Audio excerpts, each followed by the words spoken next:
नमस्कार सर्वांना। Recipe of nature या माझ्या यूट्यूब चॅनलवर मी सर्वांचे स्वागत करीत आहे। आज मी तुम्हाला एक नवीन अशी रानभाजीची रेसिपी दाखवणार आहे। बघा हे कशाचं झाड आहे तर हे झाड पळसाचे आहे आणि याला खूप छान लालसर फुलं लागलेली आहेत। खाली बघा खूप फुलं पडलेली आहेत आणि ही फुलं आपण वाळवून ठेवून याची पावडर बनवून आपण औषध म्हणून घेऊ शकतो आणि याचं सरबत पण खूप छान लागते। हे बघा मी एवढे फुलं याचे गोळा केलेले आहेत, दिसायला ही खूप सुंदर दिसतात। या फुलापासून आपण आता सरबत बनवू। हे उन्हाळ्यामध्ये आपल्याला जर हे सरबत पिलं तर ऊन लागत नाही आणि शरीर थंड राहते। हे खूप फायदेशीर आहे आपल्या शरीरासाठी, त्यामुळे आता माझा पूर्ण व्हिडिओ तुम्ही बघा। त्याआधी मी हे असे याचे देठ काढून घेणार। ही फुले हदग्याच्या फुलासारखीच आहेत। हे बघा या फुलाचे असे देठ आपण काढून घेऊ आणि हे परागकण पण काढून घ्या आणि ह्या अशा पाकड्या पाकड्या आपण वेगळ्या करू। हे बघा अशा पाकड्या, याप्रमाणे आता आपण सर्व फुलाचे हे असे देठ आणि परागकण काढून घेऊ। उन्हाळ्यामध्ये अडसाच्या फुलाचे सरबत हे आरोग्यासाठी खूप लाभदायी आहे। शरीरामधील वाढलेली उष्णता हे कमी करण्यास मदत होते आणि उष्णतेमुळे जे काही आपल्याला विकार होतात ते सुद्धा या सरबतमुळे कमी होतात। बाजारामध्ये विविध रंग असलेली किंवा केमिकल टाकलेली सरबत पिण्यापेक्षा तुम्ही अशा या पळसाचे फुलाचं सरबत बनवून ठेवून वर्षभर पिऊ शकता। त्याप्रमाणे आता आपण याच्या अशा पाकड्या अलग करून घेऊ। हे बघा आता आपण असे फुलं निवडून घेतले आणि देठ व खराबवाल्या पाकड्या बाजूला केल्या। याला आता आपण स्वच्छ पाण्याने धुवून घेऊ। कोणत्याही फुलामध्ये हे मध असतो, त्यामुळे किडे असतात, त्यामुळे याला छान धुवून घ्या। हे बघा धुतानाच याचा कलर निघत आहे। पाकड्या मोकळ्या झाल्यामुळे हे छान स्वच्छ धुता येतात। याला आता आपण या गंजामध्ये घालू आणि यामध्ये आता जवळपास 2 ग्लास पाणी घातलेलं आहे। याला आता आपण मंद आचेवर शिजवून घेऊ। हे बघा आता या फुलापासून हे असं खूप छान अर्क तयार झाला आहे। याला आपण थंड करून घेऊ। हा अर्क आपण इथून गाळून घेऊ। जवळपास 1.5 पाव अर्क तयार झाला। यामध्ये आपण अर्धा पाव साखर घालू आणि याला गॅसवर 2 ते 3 मिनिट विरघळून घेऊ। बघा आता हे साखर पण विरघळलेली आहे।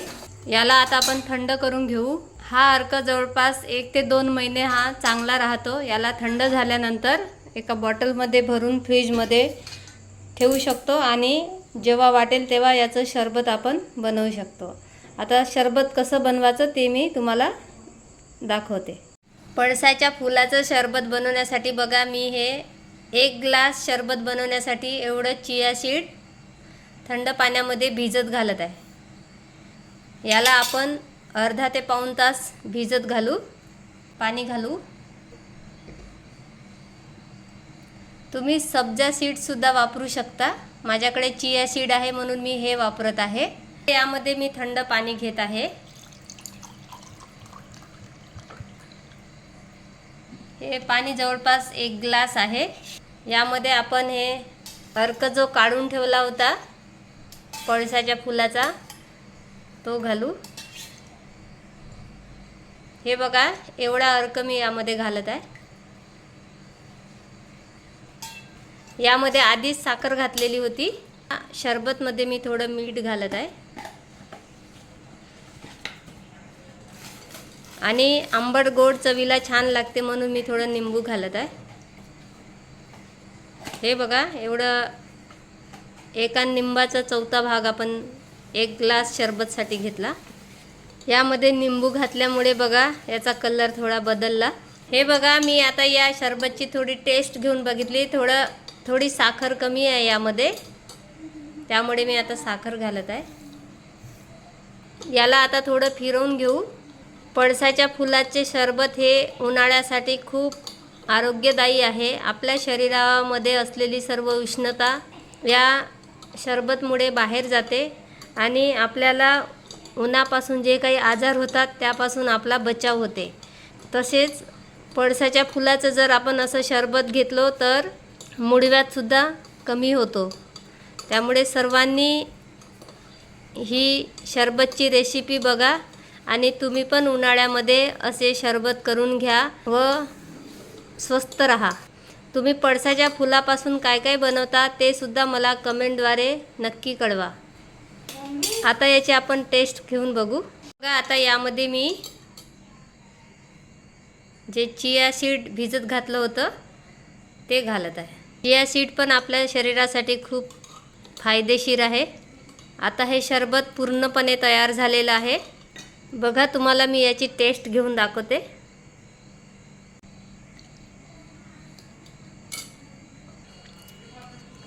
खूप सुंदर याची टेस्ट लागत आहे. हे सरबत माझ्या मुलीला पण खूप आवडते. बघा अक्षरा याची टेस्ट घेऊन.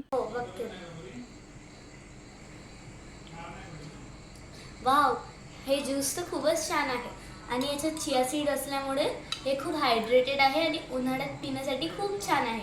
म्हणून तुम्ही एकदा पिऊन बघा. शरीरासाठी आरोग्यदायी आहे. बाजारातून आपण पैसे खर्च करून रासायनिक मिश्र असलेले सरबतचे पावडर विकत घेऊन येतो आणि आपल्या शरीराला आपणच नुकसान करत असतो. त्यामुळे सर्वांनी हा व्हिडिओ बघा आणि असं तुम्ही पळसाच्या फुलाचे सरबत बनवून घ्या आणि उन्हापासून स्वतःचा बचाव करा. धन्यवाद.